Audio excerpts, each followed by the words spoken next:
Welcome to Lakshmi Narayani's kitchen. இன்றைக்கி நான் எல்லாருக்கும் ரொம்ப பிடிச்ச ரெசிபி தான் செஞ்சு காமிக்க போகிறேன். அதாவது முக்கியமாக குழந்தைகளுக்கெலாம் ரொம்ப பிடிக்கும். என்னென்னா ரோட் சைட் காளான் மசாலா. ஸோ எப்படி செய்கிறதுன்னு பார்க்கலாம், வாங்க வீடியோக்குள்ளே போகலாம். ஸோ நான் காளான் ஒரு கப் எடுத்துகிட்டு இருக்கேன். ஸோ அதை ஃபஸ்ட்டு போட்டுக்கிறேன். எல்லாமே க்ளீன் பண்ணி பொடி பொடியாக கட் பண்ணி வச்சுருக்கேன். அதுக்கப்புறம் முட்டைக்கோஸ், அதுவும் ஒரு கப் எடுத்துட்டுருக்கேன். அதுக்கப்புறம் வெங்காயம், கொஞ்சமாக இஞ்சி பூண்டு பேஸ்ட், அதையும் போட்டுடலாம். மைதா மாவு ஒரு கப், அரை கப் எடுத்துட்டுருக்கேன். அதே மாதிரி சோள மாவு ஒரு 1/4 கப் எடுத்துட்டுருக்கேன். அரிசி மாவு ஒரு 2 டேபிள் ஸ்பூன் எடுத்துட்டுருக்கேன். இது எதுக்கு போடுறோன்னா நல்லா கிறிஸ்பியாக இருக்கும், அதுக்காக போடுறேன். அதுக்கப்புறம் காரத்துக்கு காரப்பொடி, கலருக்காக அந்த காஷ்மீரி சில்லி, அப்புறம் தனியா பொடி, அப்புறம் கரம் மசாலா, எல்லாமே ஒரு டேபிள் ஸ்பூன் எடுத்துட்டுருக்கேன். ஸோ இப்போ என்ன பண்ண போகிறோம்னா தண்ணி விடாமல் நம்ம மிக்ஸ் பண்ண போகிறோம். ஏன்னா காளானில் ஏற்கனவே ஜலம் விட்டுக்கும் இப்போ செய்யும்போது. ஸோ வெங்காயமும் போட்டுக்கோம் இல்லையா, அதனால் ஜலம் விட்டுக்கும். வேணும்னா அப்புறம் போட்டுக்கலாம். இப்படி கலந்து விட்டதுக்கப்புறம் உப்பு போடணும். இதுக்கு எவ்வளோ தேவையோ அவ்வளோ போடலாம். ஒரு 1.5 ஸ்பூன் போல் போட்டுக்கலாம். ஸோ இப்போ என்னென்னா மிக்ஸ் பண்ணிடலாம் எல்லாத்தையும்.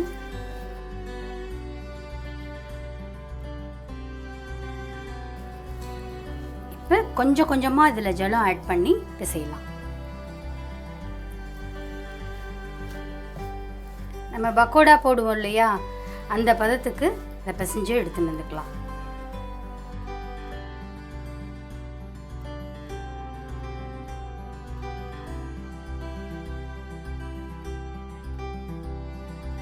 ஸோ நல்லா இதை மாதிரி பிசைஞ்சு எடுத்துக்கிட்டேன். இப்போ நம்ம பொரிச்சு எடுத்துன்னு வந்துடலாம். ஸோ ஒன்று போட்டு பார்க்குறேன். எண்ணெய் நல்லா காஞ்சிருக்கு. கொஞ்சம் மீடியம் ஃப்ளேம்லேயே வச்சுக்கோங்க.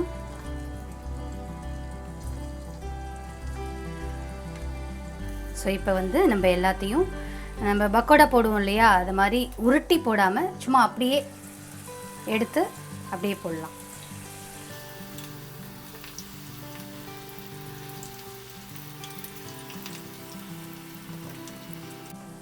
இப்போ லேசாக திருப்பி விட்டுக்கலாம். பொன்னிறம் வரணும். ஸோ அந்த அளவுக்கு நம்ம பொரிச்சு எடுக்கணும்.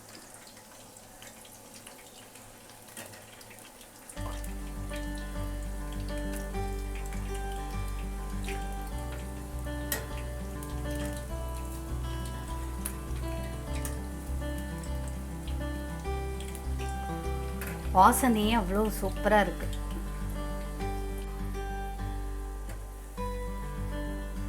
நல்லா கிறிஸ்பியாக இருக்குது. ஸோ இதே மாதிரி நம்ம எல்லாத்தையும் பொரித்து எடுத்துன்னு வந்துடலாம். ஸோ இதை மாதிரி பிச்சு போட்டு எடுத்துன்னு வந்திருக்கேன். ஸோ இப்போ நம்ம ஃபுல்லாக மசாலா கிரேவி எப்படி பண்ணுறதுன்னு பார்க்கலாம். ஸோ ஒரு கடாயில் ஆயில் விட்டுருக்கேன். அந்த நம்ம பொரித்து எடுத்தோம் இல்லையா, அந்த ஆயிலே விட்டுக்கலாம். ஆயில் சூடாக எடுத்து இப்போ இந்த வெங்காயம் போட்டுடலாம்.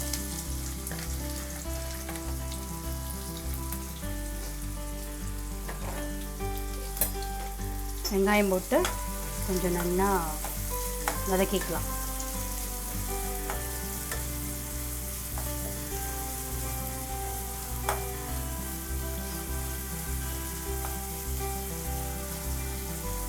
ஒரு கண்ணாடி பதம் வர வரைக்கும் வதக்கிக்கலாம். இது ஸோ நல்லா கண்ணாடி பதம் வந்துருக்கு. இப்போ நம்ம ஒன்று ஒன்றா இதில் சேர்க்க போகிறோம். பச்சை மிளகா, கருவேப்பிலை, ரெண்டும் போட்டிருக்கேன். ஒரு 3 பச்சை மிளகா எடுத்துட்டுருக்கேன். கருவேப்பிலை கொஞ்சம் போட்டிருக்கேன். அதுக்கப்புறம் இந்த காரப்பொடி 1 ஸ்பூன் போட்டிருக்கேன். தனியா பொடி 1 ஸ்பூன், கரம் மசாலா 1 ஸ்பூன், அப்புறம் இந்த சாஸ், அதாவது பீஸா சாஸ்ன்னு நேத்தி ஒன்று செஞ்சு காமிச்சேன் இல்லையா, ஸோ அதுவும் இதில் சேர்த்துருக்கேன். அதுக்கப்புறம் ஆரிகானோ கொஞ்சம், சில்லி ஃப்ளேக்ஸ். ஸோ இதெல்லாம் இல்லைன்னா கூட பரவாயில்ல, நீங்கள் நார்மலாக பண்ணிக்கலாம். நான் இதெல்லாம் இருக்கிறதுனால போடுறேன் நான்.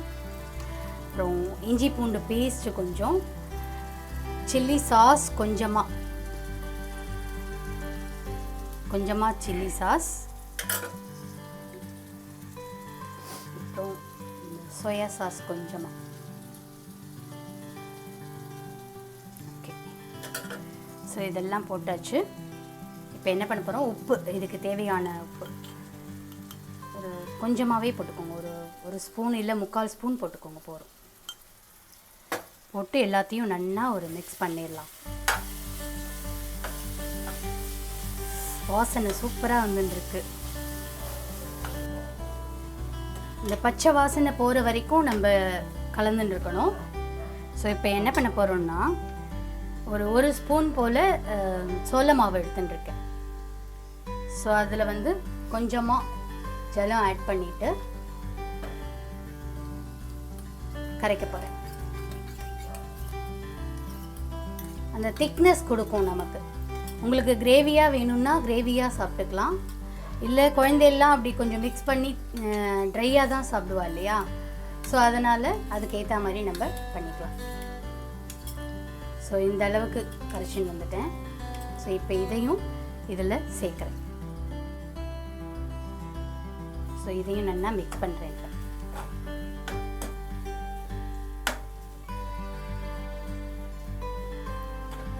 ஸோ நல்லா கெட்டியாகிடும். ஸோ இப்போ என்ன பண்ண போகிறோம், நம்ம இந்த பிச்சு வச்சோம் இல்லையா, இதெல்லாம் சேர்க்க போகிறோம்.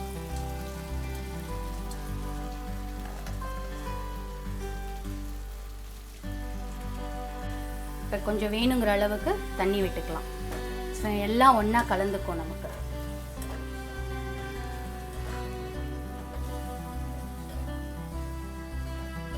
நம்மளோட காளான் மசாலா ரெடியாகிட்டு இருக்கு. இன்னும் கொஞ்சம் வேணும்னாலும் ஜலம் விட்டுக்கலாம்.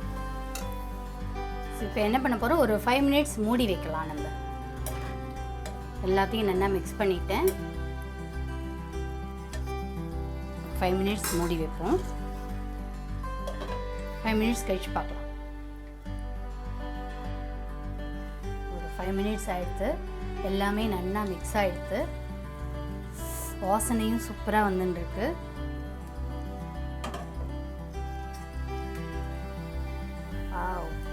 இப்போ ஸ்டவ் ஆஃப் பண்ணிடலாம்.